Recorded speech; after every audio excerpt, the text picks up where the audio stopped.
This video has been an express request from all members of the VisualPolitik community on Patreon, so it's particularly dedicated to all of you. Once again, thank you so much, and a million thanks for supporting this project. And for those of you who are not Patreon members and want more information, we'll leave you a link in the description. Let's get started.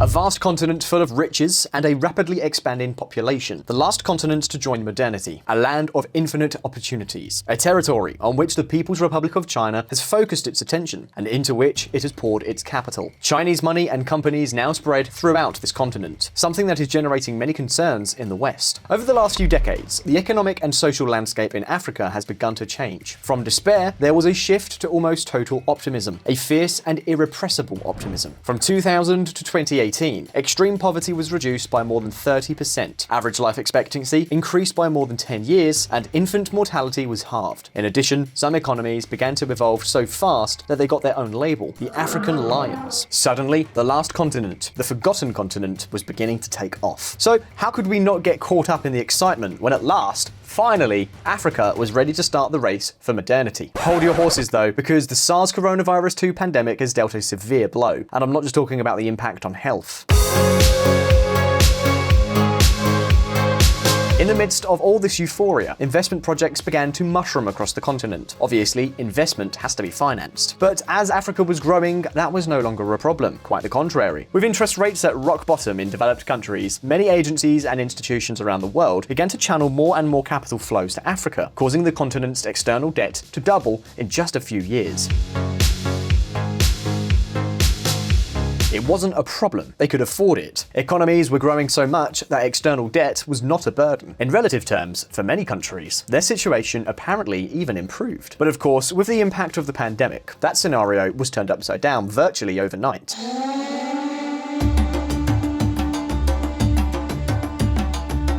Suddenly, Africa faced its first recession since the beginning of the new century. Poverty started to rise again, and many governments started to have serious problems in the face of debt repayments. And not only that, the pandemic itself increased spending whilst reducing revenues, which multiplied the financial needs of many states, a situation that caused public debt to rise sharply, as you can see on screen.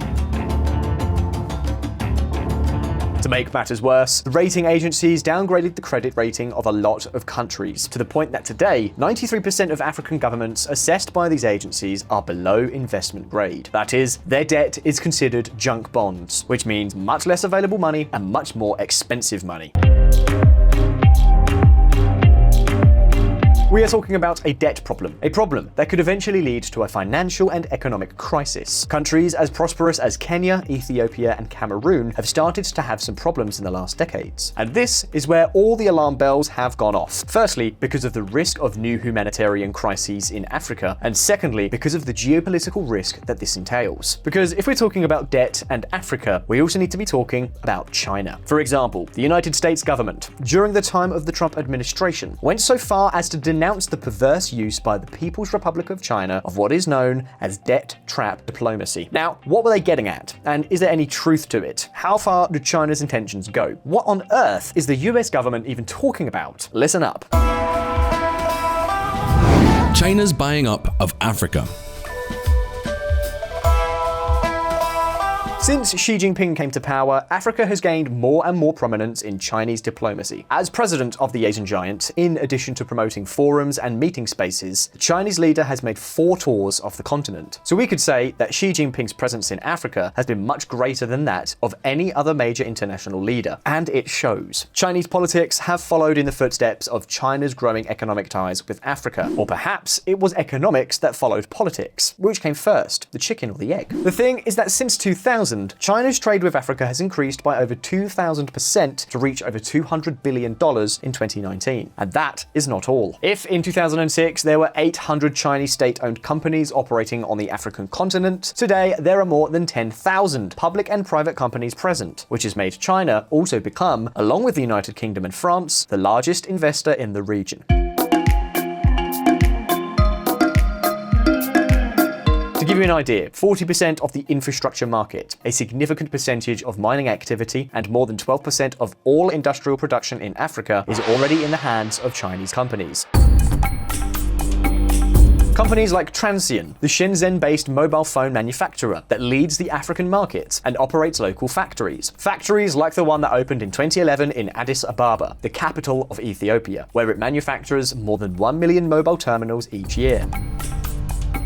We are talking about an exposure that just keeps on growing. Gambles, such as, for example, the one presented by the Chinese ambassador to Nigeria on the 21st of September 2021, when he announced that the launching of one of China's largest banks in the African country was being finalized through the front door.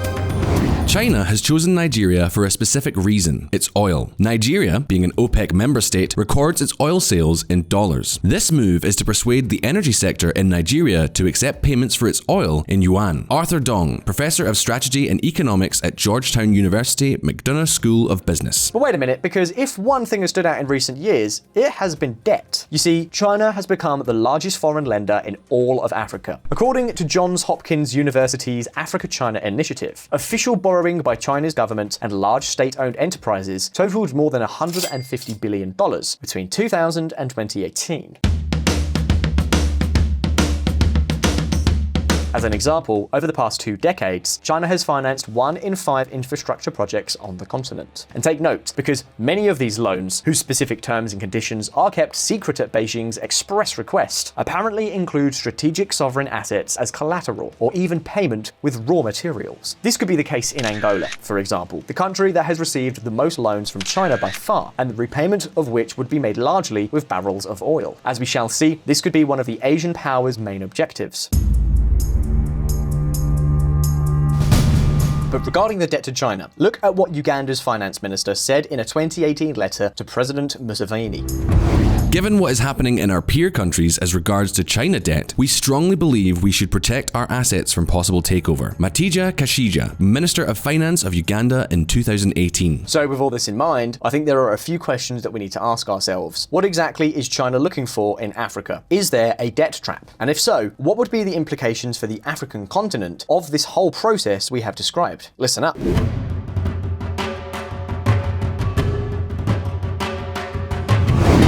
The debt trap. The big question I think we're all wondering is, what exactly is China looking for? What price does it really demand in return for its financial support? And no, I'm not referring to the interest rate. In 2017, the Trump administration began putting the idea of the debt trap on the table. According to this theory, the Chinese government would basically be promoting the delivery of official loans to developing countries with the essential objective of indebting them up to their necks in order to control them and be able to take advantage of them, that is to say, to obtain concessions. So, to see if this makes sense or not, let's change the question slightly. If they are correct, what exactly are the benefits that China could get? Okay, I think the first of these is very obvious. China devours raw materials, and if Africa has anything, it is precisely natural resources. More than a third of all the oil China imports and 20% of the cotton consumed by the Chinese textile industry comes from Africa. And that's without even mentioning resources such as manganese, essential for steel production, or coltan, vital for the electronics industry, and the largest reserves of which are found precisely in this continent. And those are just 4 examples in a very long list. In this way, the loans could have had a double function. On the one hand, to build the infrastructure that China needs to be able to exploit all these resources, and on the other hand, to trap the governments in order to control these very resources. But beyond this issue, there's one thing that has stood out lately, and it is political mileage. Yes, that's right. The political use of debt to win support in exchange for improved loan conditions or extended repayment terms. For example, in 2020, of the 53 countries that signed a statement of support for China at the UN Human Rights Council after the passing of the national security law in Hong Kong, 25 were African, and 3 other major countries, Nigeria, South Africa, and Kenya, although they did not support the law, did not join in the criticism against Beijing. And exactly the same happened with the denunciations against the persecution of the Uyghurs and other ethnic minorities. Many African countries have supported China in international organizations. Likewise, the vote votes of African countries are also supporting the election of Chinese representatives to lead important international institutions, as is the case of the Food and Agriculture Organization of the United Nations, led from 2019 by a representative of the Chinese government, thanks in large part to African votes.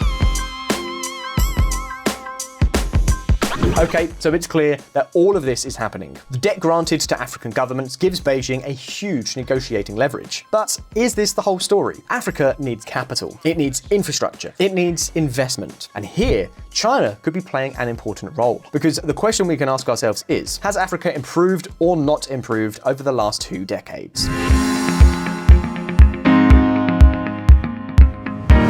I don't think there is a deliberate plan by China to indebt any country at all. I think China is fulfilling a very important role, which is in terms of infrastructure support. Akinwumi Adesina, president of the African Development Bank. What's more, no matter how much we talk about the debt trap, and no matter how much we are told by Washington, we cannot ignore one reality. The People's Republic of China has become Africa's largest lender, but by no means the only one.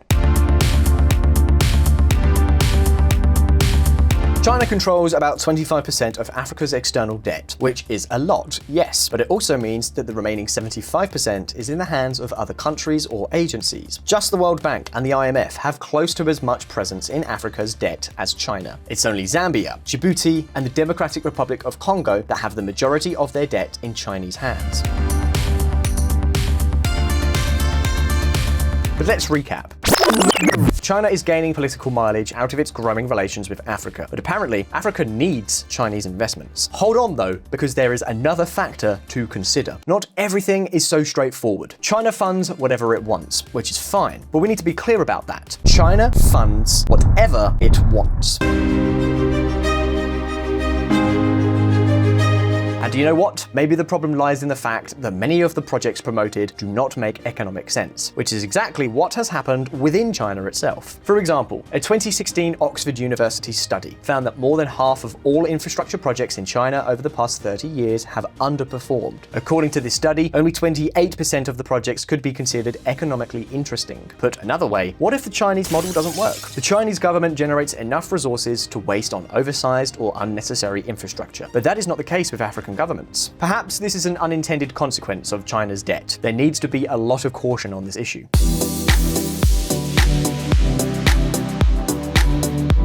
If projects have poor economic returns, it means that they may not be able to generate enough to repay the debt. Of course, it doesn't have to be that way. Africa needs investment, and no one could have anticipated the impact of the coronavirus. It is clear that foreign direct investment is better than mere financing, and it is also clear that Beijing will use every tool at its disposal to gain political advantage, even if it means making deals with corrupt leaders and signing loans for questionable purposes. But if there is anyone ultimately responsible, it is the African leaders themselves. In any case, let's be optimistic. Built capital prevails. China is very interested in Africa's prosperity, and now everything points to the fact that we are entering a cycle of rising commodity prices.